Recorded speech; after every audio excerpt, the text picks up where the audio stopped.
इस वीडियो और एडवोकेट सुबोध गुप्ता के चैनल का उद्देश्य समाज में कानून की जागृति पैदा करना है। यह वीडियो अगर शिक्षाप्रद लगे तो लाइक, सब्सक्राइब और शेयर करना मत भूलें। जय हिंद। दोस्तों, जब से BNSS लागू हुआ है, पहला जो प्रोसीजरल लॉ था वो CRPC था, जिसके तहत चेक बाउंस के मुकदमे भी चलते थे। अब जब पहले चेक बाउंसर के सेक्शन 138 में होता था तो कोर्ट में जो कार्रवाई है, प्रोसीजर है, वो क्रिमिनल प्रोसीजर कोड के तहत होता था। और अब जो कि क्रिमिनल प्रोसीजर कोड हट गया है और अब भारतीय नागरिक सुरक्षा संहिता, जिसे BNSS कहते हैं, उसके तहत कोर्ट की प्रक्रिया चेक बाउंस मामलों में आगे बढ़ती है। पहले सेक्शन 200 के तहत वो केस चलता था, मतलब NI एक्ट का तो वो सेक्शन 138 था, पर जो कोर्ट का प्रोसीजर था, कंप्लेंट जो मजिस्ट्रेट को की जाती थी, वो सेक्शन 200 में की जाती थी। अब अगर ये करंट में कोई केस फाइल कर रहा है तो वो BNSS के तहत फाइल करेगा, तो CRPC के प्रोविजन अप्लाई नहीं होंगे। अब जो सेक्शन 200 थी पहले CRPC की, वो ये अधिकार आरोपी को नहीं देती थी कि जब मजिस्ट्रेट साहब, जज साहब के पास चेक बाउंसर केस कोई फाइल करता था तो वो आरोपी से भी पूछे, संज्ञान लेने से पहले, कॉग्निजेंस लेने से पहले, कि भाई मैं तुम्हें सम्मन इशू कर दूं या ना कर दूं। अगर कोर्ट को, जज साहब को ये लगता था कि हाँ भाई चेक है, बाउंस हुआ है, लिमिटेशन में केस है और प्रथम दृष्टि में ऐसा दिख रहा है कि अपराध घटित हुआ है सेक्शन 138 के तहत, तो वो सम्मन इशू कर देते थे कॉग्निजेंस लेके, और आरोपी की बात उस समय नहीं सुनी जाती थी, उससे नहीं पूछा जाएगा, उसको नहीं उस समय बुलाया जाएगा, उसको कोई अधिकार नहीं होगा। सम्मन इशू हो गया तो हो गया। फिर मजिस्ट्रेट खुद भी चाहे, जज साहब खुद भी चाहे कि उस सम्मन को वापस ले लें, बाद में अगर कोई गलती हो तो वो खुद भी वापस नहीं ले सकते। फिर उसके लिए सेशन कोर्ट जाना पड़ेगा या हाई कोर्ट जाना पड़ेगा या फिर पूरा मुकदमा लड़ना पड़ेगा।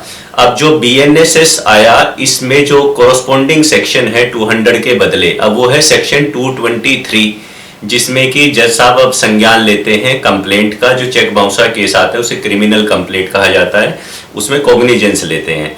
अब यहाँ पे सेक्शन 223 की जो सबसेक्शन 1 है, 223 ब्रैकेट में 1, उसमें ये प्रोविजन दिया गया है कि जब जज साहब कॉग्निजेंस ले, संज्ञान ले मामले का, तो वो ले सकते हैं अगर उन्हें सब कुछ ठीक लगता है, जो भी प्रक्रिया है, बशर्ते कि वो आरोपी को भी, जो एक्यूज्ड है उस केस में, उसकी बात भी उस समय सुने, उसे भी एक अपॉर्चुनिटी दें अपनी बात कहने की। ये अपॉर्चुनिटी पहले CRPC में नहीं थी, अब इस सेक्शन के अंतर्गत है। तो अब आप अगर आरोपी हैं केस में, तो आपके पास एक अपॉर्चुनिटी है कि आपके खिलाफ सम्मन इशू होने से पहले ही कोर्ट में आप एप्लीकेशन मूव कर सकते हो सेक्शन 223 ब्रैकेट 1, 223(1) के तहत, कि भाई मेरे को भी इस धारा के तहत, अगर ये केस BNSS के लागू होने के बाद फाइल किया गया है, तो मेरी बात भी सुनी जानी चाहिए। और अगर मेरे कुछ प्रिलिमिनरी ऑब्जेक्शंस हैं, मुझे कुछ आपत्तियां हैं कि ये केस का कॉग्निजेंस लेना नहीं बनता, मेरे खिलाफ सम्मन इशू करने नहीं बनते, लिमिटेशन से केस बाहर है, या कोई भी आपके पास ग्राउंड है चैलेंज करने के, व्हाटएवर, तो आपकी बात को जज साहब को उस समय सुनना चाहिए इस सेक्शन के अनुसार। अब यदि जज साहब इस बात को नहीं सुनते हैं, आपने ओरल बात कही जज को और जज ने कहा नहीं भैया आपको कोई अधिकार नहीं है इस विषय पे बात करने का इस स्टेज पे, या आपने रिटर्न एप्लीकेशन दी और जज ने कहा नहीं नहीं ऐसी कोई एप्लीकेशन मैं नहीं लूंगा, तो ये प्रोसीजरल एरर है। और अगर बिना आपकी बात सुने जज साहब आपको सम्मन इशू कर देते हैं, तो आप उस सम्मन को सेशन कोर्ट में या हाई कोर्ट में चैलेंज कर सकते हो। अगर मजिस्ट्रेट साहब कोर्ट आपकी बात ना माने, कन्विंस ना हो, तो 2 जजमेंट भी जो फिलहाल मैंने ढूंढे हैं वो आपके आर्ग्यूमेंट को सपोर्ट कर सकते हैं, जज साहब को समझाने के लिए कि आपका राइट एज एन एक्यूज्ड बनता है इस स्टेज पे। पहला जजमेंट है सूबी एंथनी वर्सेस R1 2025। ये ऑनरेबल केरला हाई कोर्ट का जजमेंट है, जो यही बात कह रहा है कि एक्यूज को अपॉर्चुनिटी दी जानी चाहिए सुनने के लिए एज पर सेक्शन 223।